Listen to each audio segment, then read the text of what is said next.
Hi guys, अस्सलाम वालेकुम। तो कैसे मेरे वीडियो के परिंदे, मैं उम्मीद करता हूँ आप सब लोग खैरियत से होंगे। MGT 503 principle of the management, lesson number 21 planning and decisions techniques for allocating resources. Basically आज का जो हमारा लेक्चर है, इसके अंदर हमने जो कंटेंट हमने रीड करना है, जिसको हमने स्टडी करना है, पहले हमें पता होना चाहिए कि हमारा मकसद क्या है और ये किस लिए है और क्या क्या करना है। प्लानिंग हम आगे भी पढ़ेंगे और डिसीजन जो है, यानी कि जब हम मैनेजमेंट करते हैं, जब स्टडी मैनेजमेंट किया तो जब हमने मैनेजमेंट करनी है तो कुछ प्लानिंग करनी होती है, कुछ डिसीजन लेने होते हैं। ठीक है, इसके अंदर हमारे पास कुछ टेक्निक्स होती हैं फॉर एलोकेटिंग द रिसोर्सेज। कौन से रिसोर्सेज इस्तेमाल किए जाएंगे, उनको एलोकेट करने की जो टेक्निक्स हैं। तो सबसे पहले कौन से रिसोर्सेज हैं? Resources are the assets. तो सबसे पहले हम यहाँ पे बात करते हैं कौन से रिसोर्स। एक हमारे पास यहाँ पे बजटिंग का रिसोर्स है, ठीक है। उसके बाद हमारे पास दूसरा स्केजुलिंग का यहाँ पे एक रिसोर्स है, दो हो गए। उसके बाद हमारे पास यहाँ पे मैं आपको दिखाता हूँ कि यहाँ पे एनालिसिस, यानी कि एनालिसिस एक टेक्निक है। उसके बाद लीनियर प्रोग्रामिंग। चार जो मेन है, इनको हमने पहले समझ लेना है। हो सकता है कि वो आपको पेपर में ये क्वेश्चन पूछे कि मेन जो रिसोर्सेज हैं उनके नाम बताएं, तो आपने बताना है बजटिंग, स्केजुलिंग, एनालिसिस और लीनियर प्रोग्रामिंग। सबसे पहला जो प्रोसेस है बजटिंग, इसको हम डिस्कस करते हैं। बजटिंग क्या होता है? यानी कि हमारे पास जो घर के अंदर या हमारा किसी इदारे या किसी फैक्ट्री के अंदर जो बजट होता है, उसकी बात करें तो सबसे पहले उसकी डेफिनेशन है, budget is a numerical plan. यानी कि न्यूमेरिकल प्लान क्यों कहा गया? जो कि सम रिसोर्सेज को, यानी कि स्पेसिफिक एक्टिविटीज को कंट्रोल करता है। मिसाल के तौर पे हमारे घर के अंदर हमें कुछ पैसे दे दिए जाते हैं, जैसे कि मैं महाना अपने घर वालों को जो सैलरी देता हूँ, उसमें मैं बताता हूँ कि बजट आपने कंट्रोल करना है। बजट का मतलब होता है न्यूमेरिकल प्लान, यानी कि 6,000 है, 5,000 है, 2,000 है, तो ये एक न्यूमेरिकल वैल्यू है। हम प्लानिंग करते हैं, थोड़े थोड़े पैसे जोड़ लेते हैं, फिर कुछ चीजें ले लेते हैं ना। हर घर के अंदर ये छोटे छोटे बजट प्लान किए जाते हैं, तो ये एक न्यूमेरिकल वैल्यू है जिसे हम बजट कहते हैं। आप बहुत अच्छे से जानते हैं अगर आप थोड़ा सा जहन पे जोर डालें। लेकिन अगर आपने घर के कामों में कभी दिलचस्पी नहीं ली तो आपको ये समझ नहीं आएगा।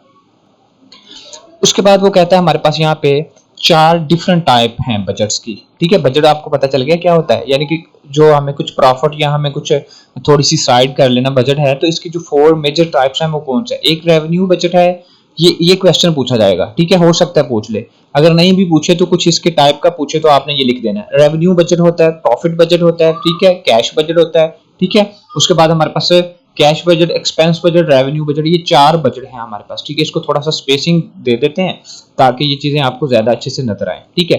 सबसे पहले रेवेन्यू बजट। रेवेन्यू आपको पता है कि जब आप कोई सेल करते, मतलब कुछ चीजें सेल करते हैं तो फ्यूचर पे, यानी कि एट द एंड, जैसे कि फॉर एग्जांपल मैंने एक दुकान बनाई है, मैंने कोई बिजनेस स्टार्ट किया, तो मैं कहता हूँ कि पूरा साल मैंने किया, तो एंड पे रेवेन्यू, यानी कि फ्यूचर मुझे सेल क्या मिल रही है, उस पर प्रॉफिट क्या मिल रहा है, या उस पर मुझे रेवेन्यू क्या मिल रहा है, तो इस बजट को रेवेन्यू बजट कहते हैं। उसके बाद एक्सपेंस बजट। एक्सपेंस बेसिकली हमारे अखराजात होते हैं, उनको एक्सपेंसेस कहते हैं हम, ठीक है। कितने एक्सपेंसिव हैं हमारे घरों के, इसी तरह कोई भी अखराजात हैं उनको हम मतलब कंट्रोल कैसे करते हैं। तो एक्सपेंस बजट जो होता है, जो अखराजात का बजट होता है, उसको हम एक्सपेंस बजट कहते हैं।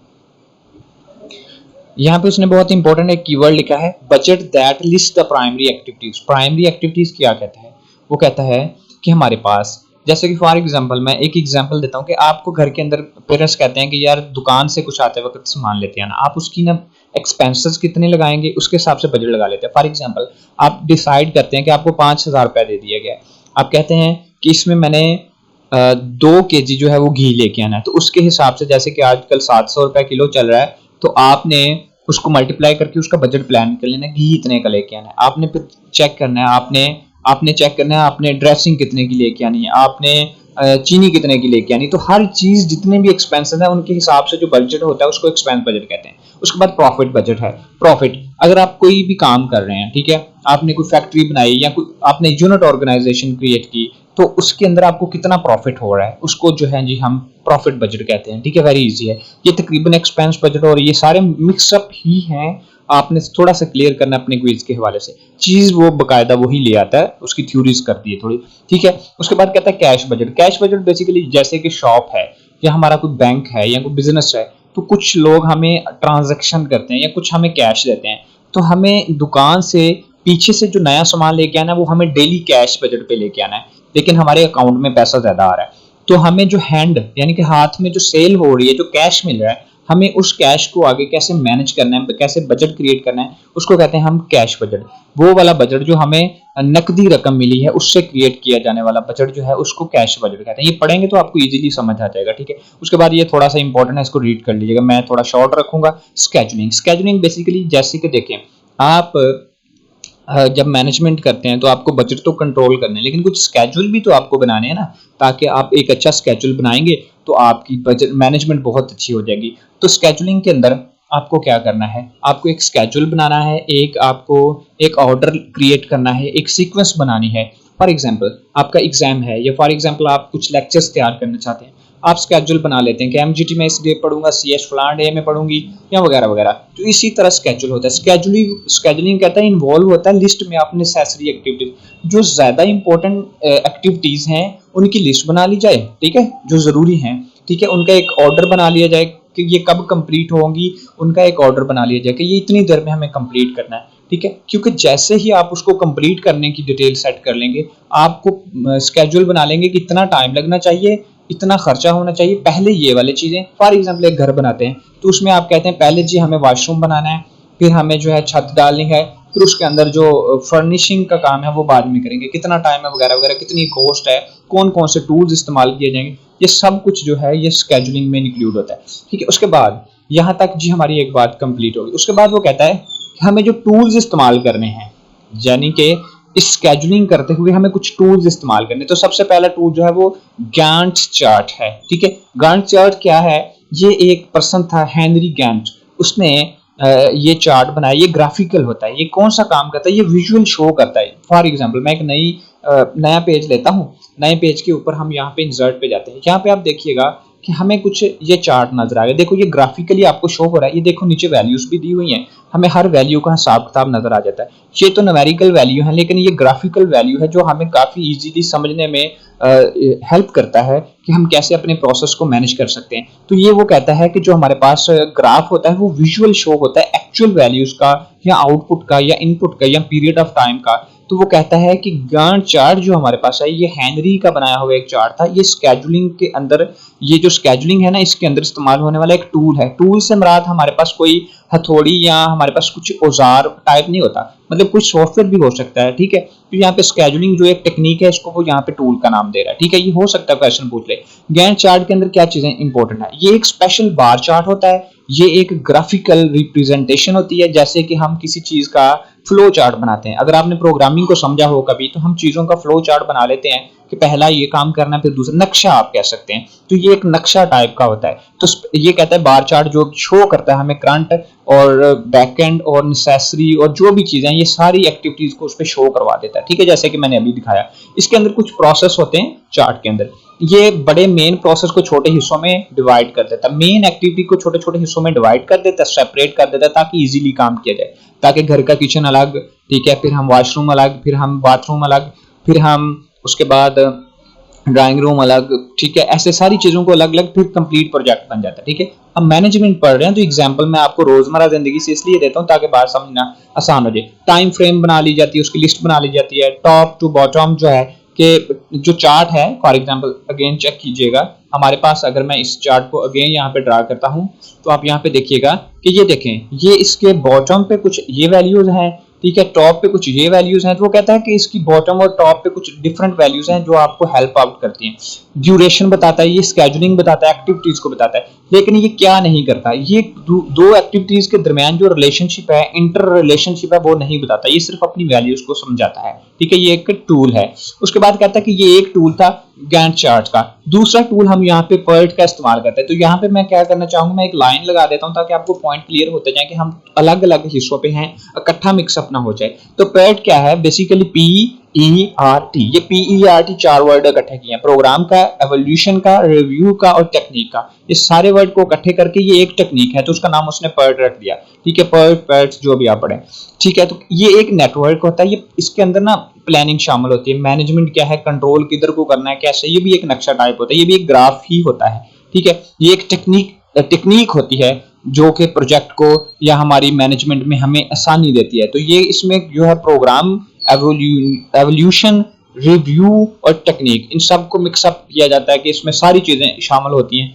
ये एक ऐसा ग्राफ होता है। बेसिकली ये नेटवर्क होता है और ये फ्लो चार्ट होता है डायग्राम का। जैसे कि पहले मैंने आपको बताया, इसी तरह ये भी फ्लो चार्ट होता है। फ्लो चार्ट अगर आपको नहीं पता तो आप गूगल करके देखें फ्लो चार्ट किसको कहते हैं। अगर आप प्रोग्रामर हैं तो आपको ऑलरेडी पता होगा। तो ये एक फ्लो चार्ट लाइक डायग्राम होती है, इसमें सीक्वेंस होती है एक्टिविटीज की, कौन सा काम कब करना है, कितनी कॉस्ट आनी चाहिए, कितना टाइम लगना है, उस पर कितना खर्चा होना है, तो ये सारी डिटेल इस पे होती है। ये एक नक्शा ही होता है, ठीक है। इसके अंदर नेटवर्क डायग्राम क्या है, एक्टिविटीज क्या है, ये सारी चीजें आपको ऑलरेडी। इवेंट क्या है, इवेंट बेसिकली कोई एक हिस्सा, एक पहलू, उसको इवेंट कहते हैं। एक्टिविटी क्या होती है, एक प्रोसेस होता है, ठीक है। और इसमें यानी कि एक फॉर एग्जांपल यहाँ पे मैं ये कहूँ कि मैं एक पेंट ओपन कर लेता हूँ, ठीक है, और मैं इसमें आपको बताता हूँ,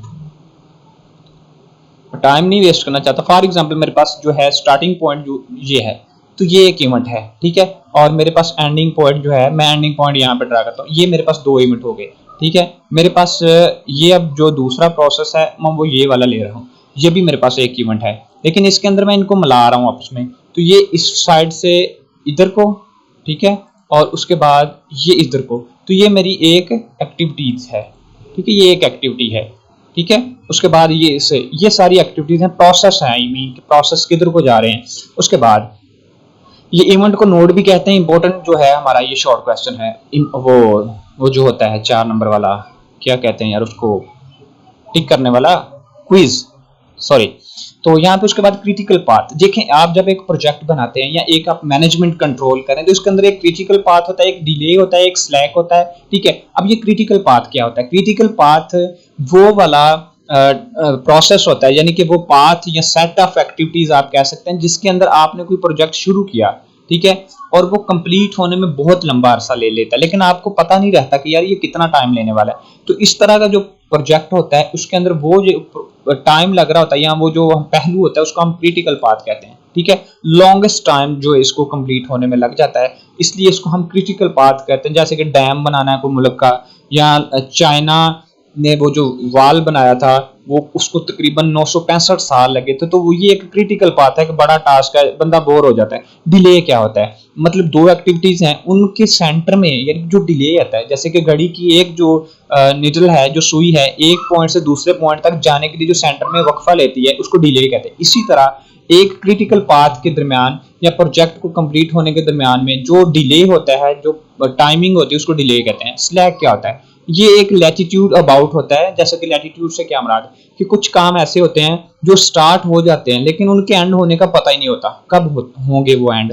तो ऐसे टास्क जो स्टार्ट विदाउट एंडिंग पॉइंट हो जाते हैं उसको स्लैक कहते हैं, यानी कि डिग्री एक ऐसी बन जाती है जिसके अंदर हमें ये बात मालूम ही नहीं होती, तो इसको स्लैक कहते हैं। उसके बाद शॉर्ट रखेंगे। ये उसने कहा कि पीरियड जो हमने ऊपर पढ़ा है उसको दोबारा पढ़ लें कि इसमें एक्टिविटीज क्या है, स्लैक टाइम क्या है, वही अमाउंट जिसके अंदर हमें पता ही नहीं कि कितना डिले लगेगा, प्रोजेक्ट शुरू कब हुआ, क्रिटिकल पाथ भी बता देते। इस इतना सा पॉइंट आपने बहुत अच्छे से याद करना। वो कहता है रिमेंबर कर लें प्लीज इसको।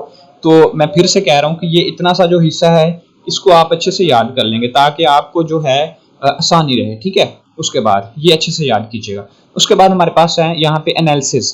एनालिसिस क्या है?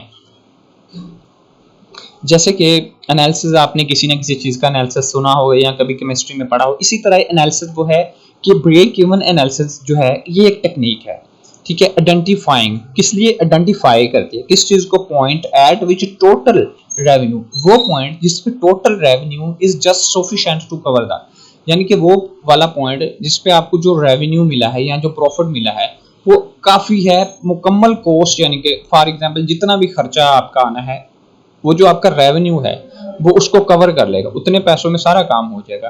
तो इस चीज को फाइंड करने वाला या इस बात को मालूम करने वाला या अंदाजा लगाने वाली जो टेक्निक होती है उसको एनालिसिस टेक्निक होती है। तो बंदा एनालिसिस कर लेता है यार इतने पैसों में काम हो जाएगा, तो ये एक एनालिसिस टेक्निक होती है। लीनियर प्रोग्रामिंग एक मैथमेटिकल टेक्निक है या फंडामेंटल है जो कि यूज होती है to solve the resources allocation problem.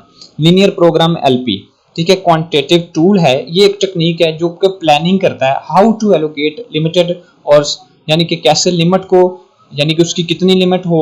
For example यहाँ पे हम कहते हैं कि हमने एक घर बनाना है, ठीक है, उसके अंदर हमें चीज़ों की लिमिट क्या डालनी है, सीमेंट कितना डालना है। ये एक ऐसी प्रोग्रामिंग, यानी कि ये कोडिंग वाली प्रोग्रामिंग नहीं होती। आप ये कह सकते हैं कि यार ये एक जुगाड़ होता है, एक लीनियर प्रोग्रामिंग होती है कि सामने वाले इंजीनियर को पता होता है कि इस जगह पे कितनी क्वांटिटी चाहिए, कौन से टूल चाहिए, कितनी एलोकेशन होनी चाहिए, क्या उसकी लिमिट होनी चाहिए, ठीक है, क्या रिसोर्सेज हैं, क्या स्केर्सिटी है, सिंगल क्रिएशन डालना है या यहाँ पे कोई एक हमें प्रोजेक्ट पे लोग ज्यादा लगाने हैं, गोल लगाना है। तो इस तरह का वो एक तजर्बा है, एक लीनियर प्रोग्रामिंग है, ठीक है। ये मोस्टली कहता है कि ये काफी हद तक ये यूज होती है बिजनेस के प्रोसेस में, यानी कि बिजनेस की प्रोडक्शन में ये काफी है कंडीशन है लीनियर प्रोग्रामिंग। और कहता है देयर आर ऑप्टिमल कंडीशंस हैं, ये उसकी कुछ कंडीशन दी हैं नीचे, इनको रीड आउट करें। उसके बाद नीचे हमें जो है ये टू प्लानिंग टेक्निक्स जो है हमें यहाँ पे आगे नेक्स्ट दूसरा पॉइंट आ गया प्लानिंग का। आगे हमने प्लानिंग पढ़नी है लेक्चर नंबर 22 में। तो कहता है कि प्लानिंग की जो टेक्निक होती है इसके अंदर क्या है, प्रोजेक्ट की मैनेजमेंट, ठीक है। यहाँ पे हमने प्रोजेक्ट की मैनेजमेंट पढ़नी है, ठीक है, और प्रोजेक्ट की मैनेजमेंट के प्रोसेस पढ़ने हैं। सबसे पहले तो हमें प्रोजेक्ट की मैनेजमेंट क्या है ये डेफिनेशन आप खुद देख लीजिएगा, ताकि मैं इस लेक्चर को काफी बार रिकॉर्ड कर चुका हूं तो बिजली चली जाती है, तो मैं जल्दी से खत्म कर रहा हूं कि अभी बिजली ना चली जाए। तो यहाँ पे प्रोजेक्ट की मैनेजमेंट का जो प्रोसेस है इसके अंदर 7 स्टेप होते हैं, 7 स्टेप होते हैं। कौन कौन से, ये प्रोजेक्ट की मैनेजमेंट हमने पीछे भी पढ़ा था इसलिए स्किप कर रहा हूं, आप खुद पढ़ लें।